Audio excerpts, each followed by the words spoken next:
একটু ছেলেটা কি করছে দেখি, একটু বাবাটাকে একটু দেখি, দেখি না একটু বাবাকে। একটু ঝটপট করে আসতে হবে, যে সবাই মিলে একসাথে নাস্তা করব। তাড়াতাড়ি আসো, ঝটপট করে আসো প্লিজ। হয়েছে?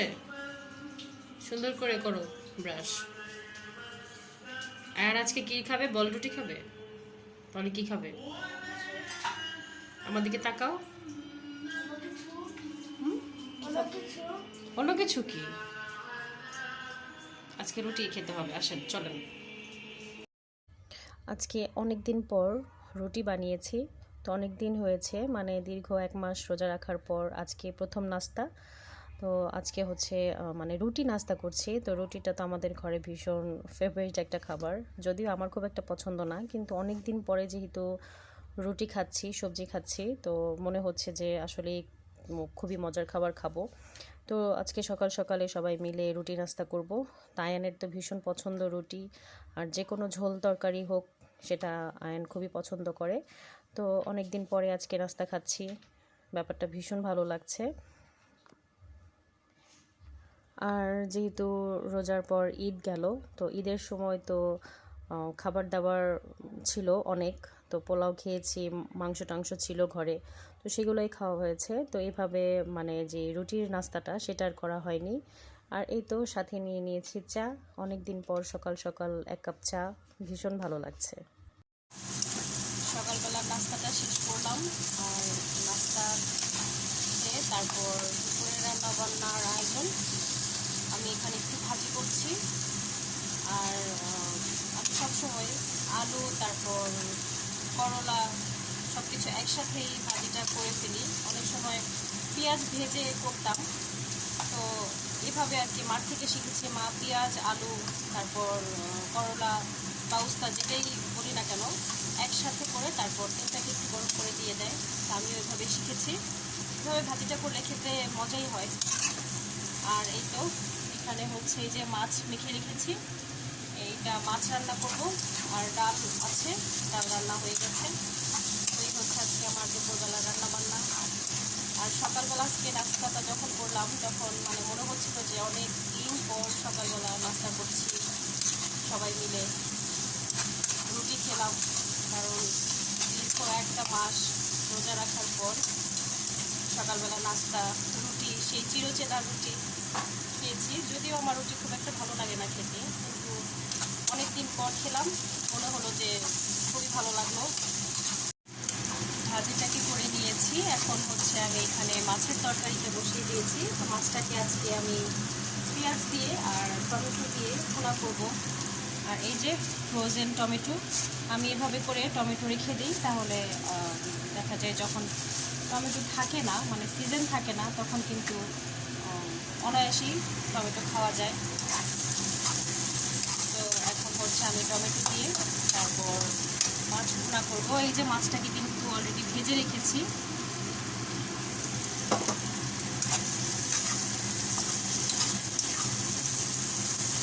কালারটা কিন্তু মাশাআল্লাহ খুবই সুন্দর হয়েছে। আর টমেটো দিলে মাছের ভুনায় কিন্তু খুবই ভালো লাগে খেতে।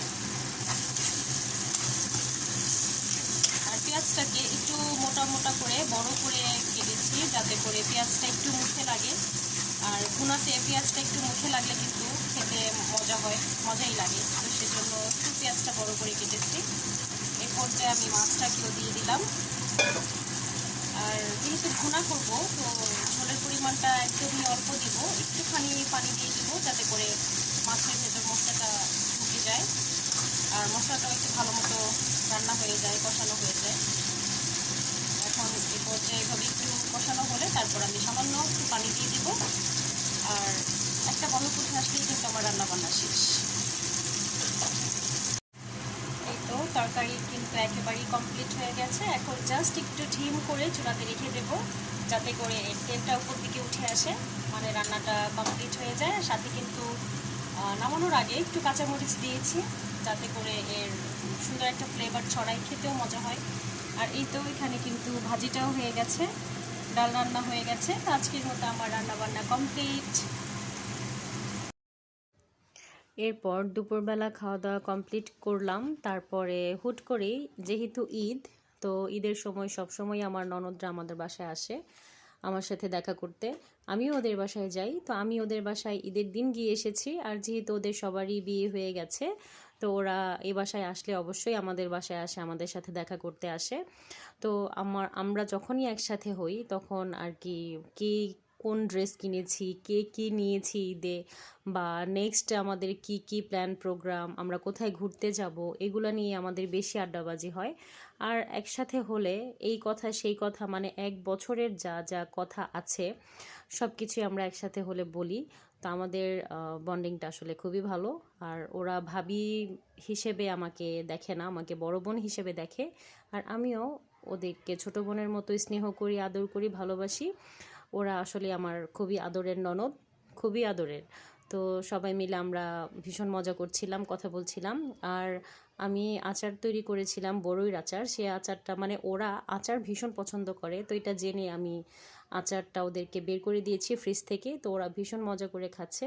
তো ব্যাপারটা আমার কাছে ভীষণ ভালো লাগছে, যেহেতু অনেক দিন পর ওরা এসেছে। তো সবাই মিলে খুব এনজয় করছে, খাচ্ছে, আমরা কথা বলছি, আড্ডাবাজি করছি। তো আমার কাছে এই সময়টা খুবই ভালো লেগেছে, খুবই সুন্দর একটা মুহূর্ত আমরা কাটিয়েছি। আসলে আমরা একসাথে হলে আমাদের সময়টা খুবই ভালো কাটে। ওরা আমার চ্যানেল সম্পর্কে, আমার বিজনেস পেজ সম্পর্কে আমাকে অনেক কিছু বলেছে, অনেক জ্ঞান দিয়েছে যা আমি জানি না। তো ওরা আমাকে ভীষণ সাপোর্ট করে সবসময়ই।